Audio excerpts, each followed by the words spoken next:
Hello friends, welcome to the 12th part of the topic shear force and bending moment diagram. और पिछली बार हमने example number 1 solve किया था and हमने shear force और bending moment diagram based on our rules and regulations and even the points to be kept in mind while drawing shear force और bending moment diagram, ये सभी चीज़ें ध्यान में रख के ड्रॉ किया था। Today will start with example number 2। Draw share force and bending moment diagram for the beam shown below. Directly इस बार हमें बीम दिया गया है, ऐसा नहीं कि क्वेश्चन से देख के हमें ड्रॉ करना है। इसमें एक यूडीएल है, एक पॉइंट लोड है और स्पान दिया गया है। नंबरिंग हमें अपने तरीके से देने हैं। मैंने ए, बी और सी दिया है।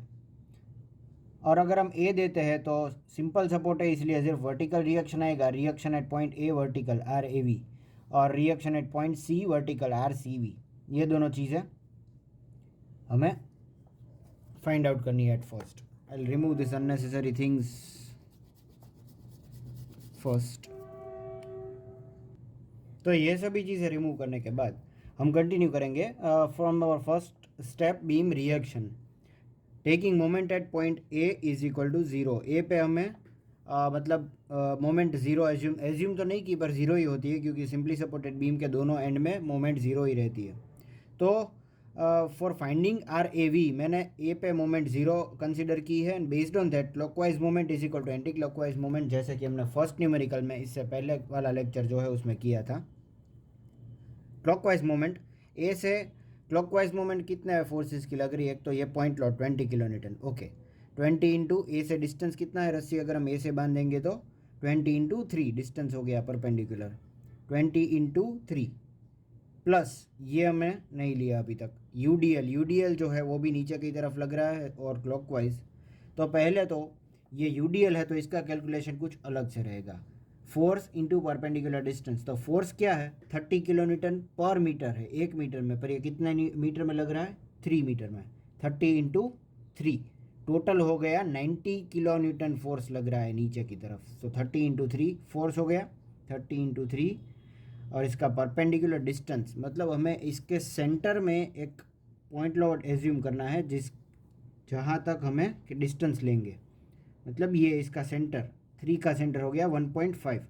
सो फोर्स 30 इंटू 3 और इसका परपेंडिकुलर डिस्टेंस 1.5 प्लस 20 इंटू 3 ये हो गया। अभी हम कोई साइन कन्वेंशन नहीं ले रहा है। क्लॉकवाइज मोमेंट हो गई is equal to anti clockwise, सिर्फ एक ही फोर्स है, रिएक्शन है आर सी वी। अभी तक हमें इसकी वैल्यू नहीं मालूम है। तो R C V into A से डिस्टेंस हो गया 3 + 2 5। So R C V into 5।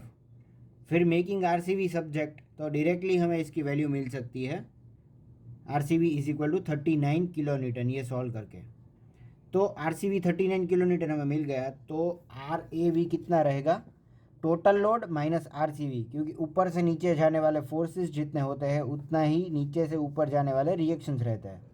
तो 30 इंटू 3 यू डी एल हो गया टोटल। ये पॉइंट लोड हमने सिर्फ एज्यूम किया था डिस्टेंस के लिए। 30 इंटू 3 90 प्लस 20 दैट इज़ 110 और आर सी वी की वैल्यू में 39 मिल गई है। तो 100 minus 39 that is 110 minus 39 that is 71 kilo Newton. 30 into 3 plus 20 minus ये हो गया, बचा 71 किलो न्यूटन। तो आर ए वी हो गया 71 किलो न्यूटन। अब हम देख सकते हैं 71 प्लस 39 हो जाएगा total 110। So this here we complete our first step, beam reactions हमने फाइंड कर लिए। इसका मतलब है कि हमें सभी पॉइंट्स पे वैल्यू मिल गई है, तो हम पिछली बार की तरह बेंडिंग मोमेंट और शियर फोर्स का कैलकुलेशन अब कैरी आउट कर सकते हैं। चलिए तो calculation for shear force diagram देख लेते हैं। जैसा कि मैंने समझाया था L H S R H S वाला, shear force at A L H S, shear force at A R H S, B L H S, B R H S, C L H S, C R H S. A, B और सी 3 ही point है। ए पे यहाँ पे एक line draw करेंगे हम, left hand side देखेंगे कोई फोर्सेस नहीं है, 0 किलो न्यूटन, फिर इसे निकाल देंगे। डिस्टेंस यहाँ पे हम नहीं कैलकुलेट कर रहे हैं बिकॉज ये शेयर फोर्स है, बेंडिंग मोमेंट नहीं है। फिर ए राइट हैंड साइड, मतलब ए के राइट हैंड साइड हम लाइन ड्रॉ करेंगे और लेफ्ट हैंड साइड देखेंगे क्योंकि यह साइन कन्वेंशन हम फॉलो कर रहे हैं।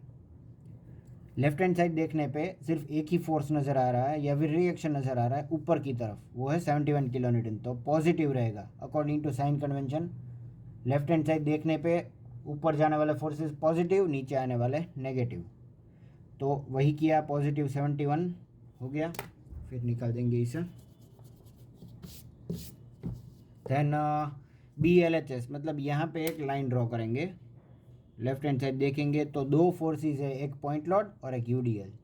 पॉइंट लोड हो गया 71 किलो न्यूटन, ऊपर जा रहा है इसलिए पॉजिटिव, और ये UDL जो है उसका लोड नीचे आ रहा है तो नेगेटिव। पर कितना फोर्स ही आएगा इसमें, परपेंडिकुलर डिस्टेंस हम नहीं देखेंगे। तो 30 किलो न्यूटन कितने में लग रहा है, 3 मीटर पे। 30 किलो न्यूटन पर मीटर, और टोटल लग रहा है 3 मीटर पे। तो 30 × 3 90 किलो न्यूटन। 71 - 30 × 3, परपेंडिकुलर डिस्टेंस नहीं आएगा इसमें, तो आंसर आएगा -19 किलो न्यूटन। फिर ये निकाल देंगे। B राइट हैंड साइड देखेंगे, यहाँ पे लाइन ड्रॉ करके लेफ्ट हैंड साइड देखेंगे तो वही चीज़ें नज़र आएंगी। एक UDL, एक पॉइंट लोड और एक एक्स्ट्रा -20 भी हो जाएगा इस बार। लेफ्ट हैंड साइड यहाँ पे ड्रॉ करके देखेंगे तो ये one more force is added, -20 नीचे जा रहा है इसीलिए। तो -19 -20 कर दिया तो -39 मिल गया BRHS। फिर C left hand side CLHS, यहाँ पे लाइन ड्रॉ करके हम देखेंगे तो फिर से वही लोड, वही 3 लोड नजर आएंगे। तो आंसर सेम आएगा क्योंकि डिस्टेंस तो हम कंसिडर नहीं कर रहे हैं, -39 किलो न्यूटन। और C राइट हैंड साइड, यहाँ पे लाइन ड्रॉ करके लेफ्ट हैंड साइड देखेंगे तो एक और फोर्स ऐड हो रहा है 39, ऊपर जा रहा है तो पॉजिटिव। तो -39 + 39 कर दिया तो हो गया टोटल 0 किलो न्यूटन। अगर हमारा आंसर 0 आ रहा है इसका मतलब है कि there is no correction, verification हो गया है। So shear force at ABC तीनों हमने फाइंड आउट कर लिए। अब हम कैलकुलेट करेंगे बेंडिंग मोमेंट, बाद में हम डायग्राम ड्रॉ कर देंगे। बेंडिंग मोमेंट एट A, इस बार देखिए फोर्स और परपेंडिकुलर डिस्टेंस दोनों हम कैलकुलेट करेंगे। A से लेफ्ट हैंड साइड देखने पे कोई फोर्सेस नहीं है तो 0 kilo newton into meter. B से लेफ्ट हैंड साइड देखने पे एक जो है रिएक्शन वो और ये UDL, दो फोर्सेस नज़र आ रहा है तो दोनों की मोमेंटम लेंगे B से लेफ्ट हैंड साइड। अब हम साइन कन्वेंशन क्या फॉलो करेंगे, clockwise positive, anti clockwise negative, cross section से लेफ्ट हैंड साइड। तो 71 इंटू डिस्टेंस क्या हो गया B से, क्योंकि हम B पे मोमेंट फाइंड कर रहे हैं, रस्सी B से बांधी है तो 71 का डिस्टेंस हो गया 3। 71 × 3 और ये क्लॉकवाइज जा रहा है तो पॉजिटिव 71 × 3, और माइनस B से ये UDL भी है तो इसका भी फोर्स और परपेंडिकुलर डिस्टेंस। तो फोर्स क्या है 30 किलो न्यूटन पर मीटर, 30 किलो न्यूटन 3 मीटर में लग रहा है तो 30 × 3 ये हो गया लोड 90 किलो न्यूटन। और इसका परपेंडिकुलर डिस्टेंस जो है वो B से इस UDL के सेंटर तक, मतलब यहाँ तक आएगा, ये हो जाएगा 1.5 मीटर क्योंकि इसका सेंटर है। तो ये 1.5, ये हो गया फोर्स 30 × 3 और ये हो गया इसका परपेंडिकुलर डिस्टेंस। और ये एंटी क्लॉकवाइज जा रहा है देखिए B से नीचे की तरफ, तो ये हो जाएगा नेगेटिव। +71 × 3 माइनस ये UDL का 30 × 3 फोर्स इंटू परपेंडिकुलर डिस्टेंस 1.5, तो आंसर हो जाएगा 78 kilo newton into meter. Then lastly C से हमें मालूम है वैल्यू तो 0 ही आएगी, but we need to calculate, हम कैलकुलेट करेंगे। C से लेफ्ट हैंड साइड, C से ये A तक का डिस्टेंस है पूरा 3 + 2 5, तो 71 × 5 क्लॉकवाइज घूम रहा है, 71 × 5 पॉजिटिव, माइनस ये पहले और 20 ले लेते हैं, एंटी क्लॉकवाइज जा रहा है 20 इंटू डिस्टेंस है C से 2, तो -20 × 2, और ये UDL बचा है और ये भी C से एंटी क्लॉकवाइज है तो वो भी नेगेटिव आएगा, पर कितना, पहले तो लोड ले लेते हैं। तो 30 कितने में लग रहा है 3 मीटर में, तो 30 × 3 90 किलो न्यूटन हो गया लोड हमारा, 30 × 3 90। और C से इसका परपेंडिकुलर डिस्टेंस, मतलब इसके UDL के सेंटर तक जाना है हमें C से, रस्सी बांधी है C से, तो ये 2 प्लस ये हो गया 1.5, तो टोटल हो जाएगा 2 + 1.5 3.5 मीटर। तो फोर्स है 30 × 3 और परपेंडिकुलर डिस्टेंस है 3.5 एंटी क्लॉकवाइज, 30 × 3 × 3.5 ये हो गया इसका परपेंडिकुलर डिस्टेंस और ये है फोर्स। तो 71 × 5 माइनस 30 × 3 × 5, 30 × 3 × 3.5 हो गया UDL का, -20 × 2 ये अगेन पॉइंट लोड का एंटी क्लॉकवाइज है तो नेगेटिव। तो आप वेरीफाई कर सकते हैं कैलकुलेटर में, इसका आंसर 0 किलोमीटर इंटू मीटर ही आएगा, वरना आपके न्यूमेरिकल में कोई ना कोई प्रॉब्लम है, उसमें कुछ करेक्शन है, you need to verify it, 0 अगर नहीं आता तो।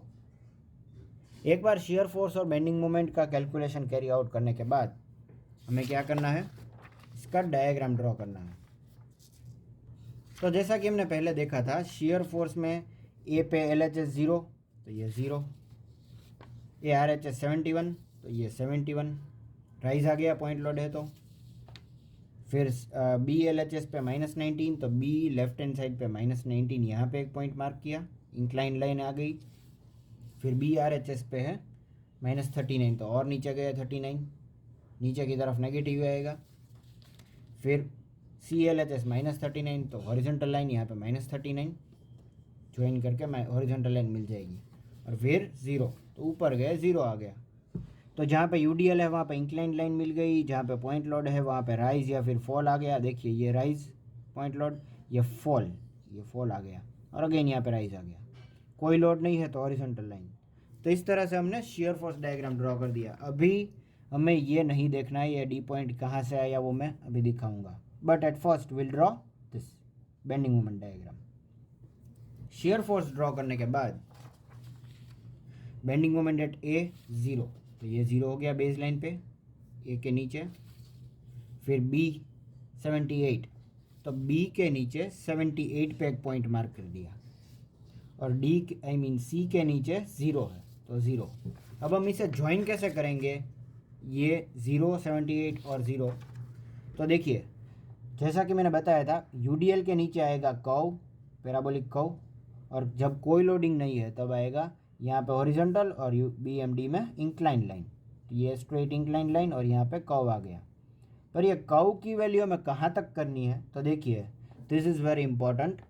जब बेंडिंग मोमेंट डायग्राम में जब शियर फोर्स डायग्राम में वैल्यू 0 आती है कोई भी पॉइंट पे, ये देखिए ये साइन चेंज हो रही है पॉजिटिव टू नेगेटिव, ये 0 है बेस लाइन पे, तो एग्जैक्टली उसके नीचे बेंडिंग मोमेंट मैक्सिमम आएगा, ज़्यादा से ज़्यादा बेंडिंग मोमेंट इस पॉइंट पे आएगा, ठीक है। तो एक चीज़ तो हमें मालूम हो गई कि यहाँ पे बेंडिंग मोमेंट मैक्सिमम है, पर उसकी वैल्यू हमें नहीं मालूम है, तो हम यहाँ पे प्लॉट डायरेक्टली 84 किलोमीटर मीटर नहीं कर सकते, because we need to know the value. तो कोई भी पॉइंट पे बेंडिंग मोमेंट फाइंड आउट करने के लिए हमें उसका डिस्टेंस भी होना चाहिए। तो सबसे पहले तो ये पॉइंट हम बीम के ऊपर मार्क कर देते हैं, यहाँ से पॉइंट डी मार्क कर दिया। तो यहाँ पे हमें बेंडिंग मोमेंट की वैल्यू फाइंड आउट करनी है, जहाँ पे शियर फोर्स 0 है। तो इसके लिए हमारे पास, हम लेफ्ट हैंड साइड देखेंगे और इसका डिस्टेंस x मार्क करने के, देखिए ये यूडीएल पूरा है वो 3 मीटर है, पर ये डी से इतना हमें डिस्टेंस नहीं मालूम, तो ये x एज्यूम कर लेते हैं राइट नाउ। ये x एज्यूम करने के बाद मैंने ये x शियर फोर्स डायग्राम में दिखा दिया, ये x, और ये पूरा जो ट्राइंगल है वो उठा करके मैंने यहाँ पे रख दिया, ये पूरा 2 ट्राइंगल, क्योंकि ये पूरा जो है वो 3 मीटर है, यहाँ से लेके यहाँ तक 3 मीटर है पूरा, दोनों ट्राइंगल 3 मीटर। देखिए ए टू बी, ये हो गया ए पॉइंट, ये हो गया B point, A to B, दोनों ट्राइंगल का पूरा है 3 मीटर। हमें एक्स फाइंड करना है, तो 3 में से अगर मैंने ये एक्स एज्यूम किया है तो ये बच गया 3 माइनस एक्स, 3 माइनस एक्स इतना रहेगा। अगर आप टोटल करके देख सकते हो, एक्स प्लस 3 माइनस एक्स हो जाएगा 3 मीटर टोटल। तो बेस्ड ऑन दिस हम फाइंड करेंगे वैल्यू ऑफ एक्स। ये 71 और ये 19 मार्क किया मैंने, -19 है पर नीचे की तरफ है, इसीलिए मैंने डायरेक्टली लिख दिया 19, नीचे नेगेटिव ही रहेगा। तो यूजिंग ट्रिग्नोमेट्री हम ये बोल सकते हैं कि ये सिमिलर ट्राइंगल्स है। देखिए ये हॉरिजॉन्टल लाइन है, ये इंक्लाइन लाइन है, ये दोनों एंगल सेम है, तो हम बोल सकते हैं ये 90 डिग्री एक एंगल सेम है, दूसरा एंगल सेम है यहाँ पे 90 डिग्री, ये एंगल दोनों, ये दोनों एंगल भी सेम है अकॉर्डिंग टू ट्रिग्नोमेट्री। तो ये हो गया सिमिलर ट्राइंगल्स। तो सिमिलर ट्राइंगल्स की प्रॉपर्टी है this x divided by 3 x divided by this length divided by this length, ये वाली लेंथ और ये वाली लेंथ को डिवीजन में रख के ये वाली लेंथ और ये वाली लेंथ हमें यहाँ पे रख सकता हूँ। तो x divided by this value 731 is equal to 3 minus x upon 19, ये हो गया मेरा इक्वेशन।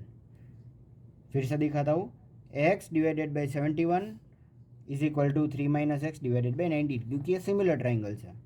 अब ये एज अ इक्वेशन में इसे सॉल्व कर सकता हूँ. 19 into x is equal to 3 minus x into 71.